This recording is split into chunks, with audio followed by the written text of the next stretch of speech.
2 Samuel chapter 11. In the spring, at the time when kings march out to war, David sent out Joab and his servants with the whole army of Israel. They destroyed the Ammonites and besieged Rabbah, but David remained in Jerusalem. One evening David got up from his bed and strolled around on the roof of the palace.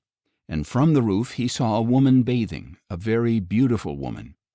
So David sent and inquired about the woman, and he was told, "This is Bathsheba, the daughter of Eliam, and the wife of Uriah the Hittite."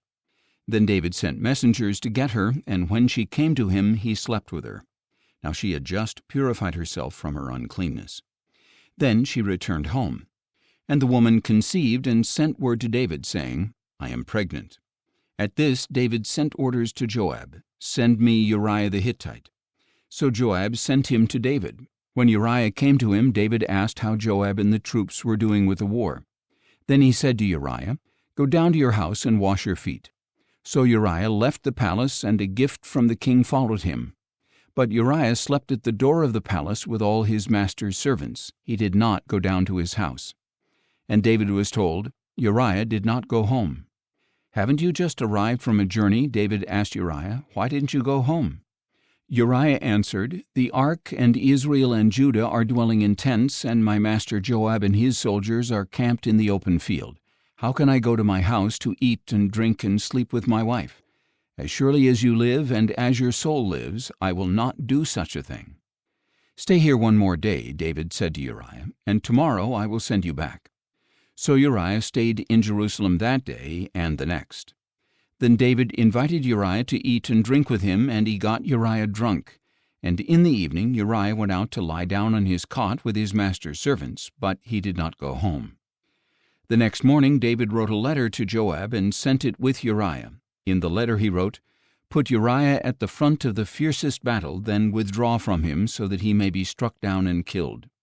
So as Joab besieged the city, he assigned Uriah to a place where he saw the strongest enemy soldiers. And when the men of the city came out and fought against Joab, some of David's servants fell, and Uriah the Hittite also died.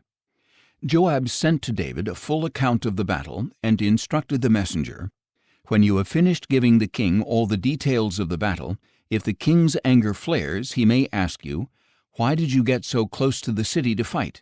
Did you not realize they would shoot from atop the wall? Who is the one to strike Abimelech, son of Jerubbesheth? Was it not a woman who dropped an upper millstone on him from the wall, so that he died in Thebez? Why did you get so close to the wall? If so, then you are to say, 'Your servant Uriah the Hittite is dead as well.'"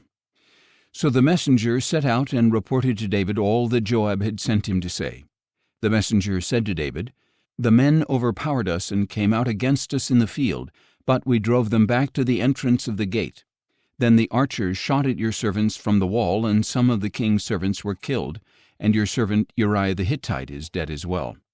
Then David told the messenger, "Say this to Joab, 'Do not let this matter upset you, for the sword devours one as well as another. Strengthen your attack against the city and demolish it.' Encourage him with these words." When Uriah's wife heard that her husband was dead, she mourned for him. And when the time of mourning was over, David had her brought to his house, and she became his wife and bore him a son. But the thing that David had done was evil in the sight of the Lord.